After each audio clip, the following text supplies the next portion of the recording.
بسم اللہ الرحمن الرحیم وبہ نستعین۔ الحمدللہ، ہماری گفتگو کتاب العاریہ میں ہے۔ آج کے درس میں یہ فرمانا چاہتے ہیں کہ جناب مستعیر ضامن ہے یا مستعیر ضامن نہیں ہے اس چیز کا جو اس نے عاریہ پر لی ہوئی ہے۔ کہتے ہیں کہ اگر معیر شرط لگاتا ہے کہ بھائی یہ میں چیز آپ کو دے رہا ہوں استعمال کے لیے، لیکن اس کے آپ ضامن ہوں گے، تو کہتے ہیں اس صورتحال میں المؤمنون عند شروطہم کے عنوان سے یہ شخص ضامن ہوگا۔ اب ضمانت کس قسم کی اس کے حوالے کرتا ہے؟ یا تو کہتا ہے کہ تم عین کے ضامن ہو، یا حتیٰ کہ کہتا ہے کہ تم اجزاء کے ضامن ہو، یعنی اگر عین مکمل اس کے کوئی جز میں بھی گڑبڑ ہوگی تو بھی اس کے ضامن ہو تو اس صورتحال میں بھی ضمانت آئے گی مستعیر کے ذمے پر۔ اور اس کے بعد اگر سونا اور چاندی یہ عاریہ پر لیتا ہے تو اس میں بھی کہتے ہیں کوئی فرق نہیں ہے کہ سونا چاندی درہم دینار کی صورت میں ہو یا ایسے ہی کچا سونا جسے کہتے ہیں وہ ہو، تو ان صورتوں میں بھی یہ شخص ضامن ہوگا۔ پھر فرماتے ہیں کہ کیل، ہر صحیح قول کے مقابلے میں کوئی ضعیف قول بھی ہوتا ہے۔ وہ کہتا ہے کیل والا کہ صرف درہم اور دینار میں یہ شخص ضامن ہوگا، باقی عام سونے اور چاندی میں یہ شخص ضامن نہیں ہوگا۔ لیکن قول کیل کو شہید اول ضعیف سمجھتے ہیں، کہتے ہیں بھائی درہم دینار کیا مطلب؟ جب ضمانت کی بات ہے، ہم کہتے ہیں سونے اور چاندی میں ضمانت ہے تو یہ مطلق ہے، درہم دینار کو بھی شامل ہے اور عام سونے چاندی کو بھی شامل ہے۔ اس کے بعد پھر جھگڑے والی باتوں کو شروع کرتے ہیں، اختلافی باتوں کو۔ اگر مستعیر صاحب کہے کہ عاریہ تلف ہو گئی تو اس کی بات مانی جائے گی؟ فرماتے ہیں جی ہاں، یہ امین ہے اور امین کی بات مانی جائے گی، البتہ اس کو قسم جو ہے اٹھانے کی ضرورت پڑے گی۔ پھر کہتے ہیں کہ تلف ہونے کے لیے چاہے وہ امر ظاہری ہو چاہے وہ امر خفی ہو، اگر آپ مستعیر کی بات نہ مانیں تو پھر کیا ہوگا؟ لازمی اس کو جیل میں ڈالنا ہوگا، اور جیل میں ڈال کے اس کی پوری زندگی وہاں جناب سڑ گل جائے گی، لیکن وہ آزاد تو نہیں ہو سکے گا۔ اس لیے یہی ہے کہ قسم دے دو اور اسے آزاد کر دو۔ اگر قسم نہیں اٹھاتا ہے تو اس صورتحال کو کہتے ہیں نقول۔ پھر نقول کی صورت میں وہ قسم جائے گا معیر کی طرف، معیر نے قسم اٹھا لیا تو اسے عاریہ والی چیز ملے گی۔ عاریہ والی چیز اگر تلف بھی ہوگی، فرق نہیں ہے تو اس کے مثلی ہے تو مثل ملے گا، قیمی ہے تو قیمت ملے گی۔ اس کے بعد پھر دوسرا سوال جو میں نے کل والے درس میں بھی میرے خیال میں تھوڑا بتایا تھا کہ مستعیر نے جو درخت لگائے ہیں کسی اور کی زمین میں، کیا ان کے سائے سے استفادہ کر سکتا ہے یا نہیں کر سکتا؟ کہتے ہیں بالکل استفادہ کر سکتا ہے، حتیٰ کہ اس زمین میں ان درختوں کے فائدے کے لیے آنا جانا، مثلاً جو ہے کیا ہے جناب ان درختوں کو پانی لگانا، ان کی خشک ٹہنیاں کاٹنا، یا میرے خیال میں گڈی کہتے ہیں، یعنی جس میں زمین جو درخت کے نیچے والی ہوتی ہے اس کو نرم کیا جاتا ہے بیلچے وغیرہ کے ذریعے، تاکہ اس میں پانی وغیرہ آرام سے جا سکے، کھاد وغیرہ آرام سے اثر کر سکے۔ یہ تمام امور کر سکتا ہے، اس میں کسی قسم کی کوئی پابندی نہیں ہے۔ تو ابھی ہم چلتے ہیں عبارت کی طرف۔ وَيَضْمَنُ الْعَارِيَةَ، اور ضامن ہوگا کون؟ مستعیر عاریہ کا، باشتراط زمان، اگر اس پر شرط لگائی گئی ہے ضمانت کی، عملاً بشرط۔ بھائی کیوں ضامن ہوگا؟ کہتے ہیں عمل کرتے ہوئے شرط پر۔ کون سی شرط؟ المأمور بالکون معه، ہمیں حکم دیا گیا ہے کہ آپ رہیں اپنی شرط کے ساتھ، یعنی کیا؟ جو شرط کی ہے اس کے مطابق آپ کو عمل کرنا پڑے گا۔ سواء، شرط بھی پڑھ سکتے ہیں، شرط پڑھیں تو اور آسان ہے۔ شرط ضمان العین ام الاجزاء، چاہے عین کی ضمانت کی شرط کی گئی ہو چاہے اجزاء کی ضمانت کی شرط کی گئی ہو، ام ہما، یا دونوں کی، بھائی عین کے بھی ضامن ہو اور اجزا کے بھی ضامن ہو۔ فیتبع شرطہ، تو نتیجے میں اس شرط کی جو معیر صاحب کی طرف سے اس کی پیروی کی جائے گی۔ اب ہما والا مطلب یہ ہے پہلے ایک ایک یا صرف عین کی ضمانت کی بات تھی یا صرف اجزاء کی، لیکن دوسرے میں یہ کہ دونوں کی ضمانت کی بات ہے۔ وہ بکونہا، اور دوسری صورت ضمانت کی بکونہا کی مل جائے گی آریہ کی طرف، جب یہ آریہ ذہب سونا ہو اور فضتاً یا چاندی ہو تو صورت میں بھی ضمانت آئے گی۔ سواء کانا، چاہے یہ سونا اور چاندی دونوں کیا ہوں، دنانیر و دراہم، سونے کے پیسے کو دینار کہتے ہیں، چاندی کے پیسے کو درہم کہتے ہیں، ام لا، یا درہم اور دینار نہ ہوں، علی اصح القولین، دو قول میں سے اصح افعل التفضیل جو ہے کیا ہے وہ بیان کرتا ہے۔ صحیح تر قول یہی ہے کہ سونا چاندی دونوں صورتوں میں جو ہے کیا ہے آریہ دیا جائے تو اس کی ضمانت ہوگی۔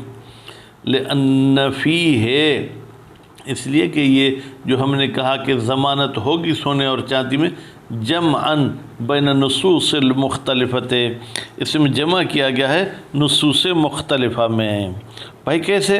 بعض نصوص کہتی ہیں کہ ذہب اور فضہ میں یہ شخص ضامن ہوگا، خوب تو یہ حکم مطلق ہے، یعنی درہم ہو یا دینار، اور بعض کہتی ہیں کہ درہم اور دینار میں ضامن ہوگا۔ تو بھائی نتیجے میں جب ہم مطلق کو اور ان خاص احادیث کو دیکھیں گے تو ہم کہیں گے دونوں صورتوں میں سونے اور چاندی کا یہ ضامن ہے۔ وقیل، اب یہ اصح کے مقابلے والا قول، یختص بنقدین، یختص کا فاعل کیا ہے؟ ضمانت، یہ زمان مخصوص ہے درہم اور دینار کے ساتھ، استناداً الی الجمع ایضاً، انہوں نے بھی جو ہے کیا ہے اپنی فتویٰ کا حوالہ دیا ہے کہ ہم جمع کر رہے ہیں احادیث کے درمیان، کیونکہ احادیث جو ہے کیا ہے بعض میں درہم دینار کا ذکر کیا گیا ہے اور بعض میں یہ ہے کہ غیر درہم و دینار کی ضمانت نہیں ہے۔ وَإِلَىٰ، خوب حکمت، اور کہتے ہیں ہم نظر کرتے ہیں حکمت کی طرف، الباعثت، وہ حکمت جو ہمیں ابھارتی ہے، علی الحکم، کہ تم ضمانت کا حکم لگا دو۔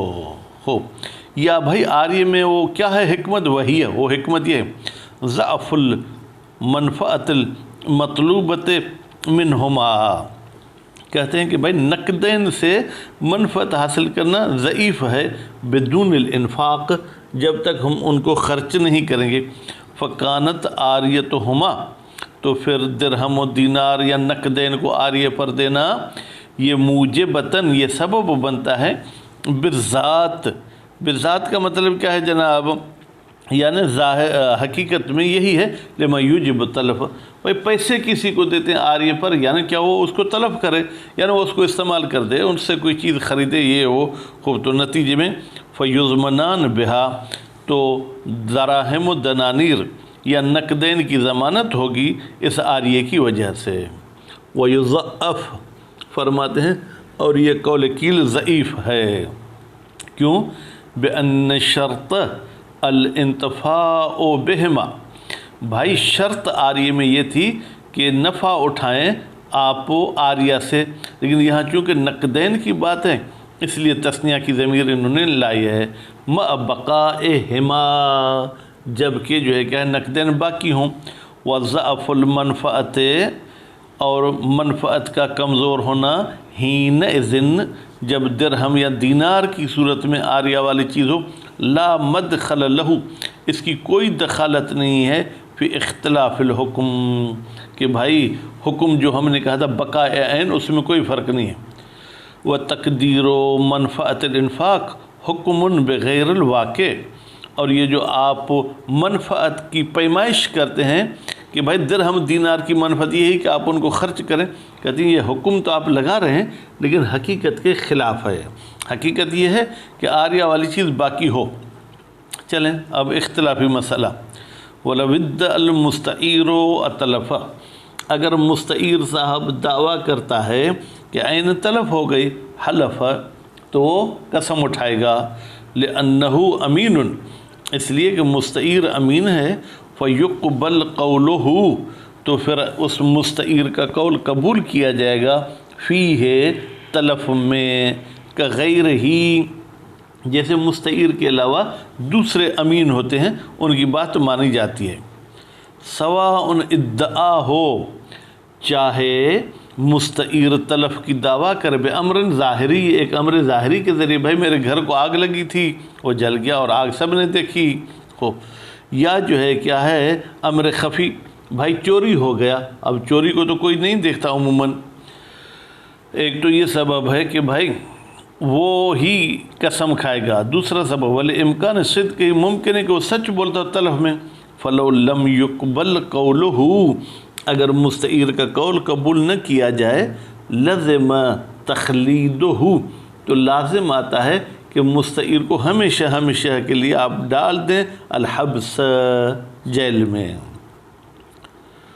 ہو۔ ولو ادعا رد، اور اگر مستعیر دعویٰ کرتا ہے کہ میں نے وہ چیز واپس کر دی ہے معیر کو، تو اب یہاں پر حلف المالک کو، مالک صاحب جو ہے قسم اٹھائیں گے، کیوں؟ لِأَصَالَتِ عدم ہی، اصل یہ ہے کہ یہ چیز واپس نہیں ہوئی، اور دوسری سبب یہ کہ مستعیر نے مالک کے فائدے کے لیے یہ چیز تھوڑی لی تھی بلکہ اپنے فائدے کے لیے لی تھی۔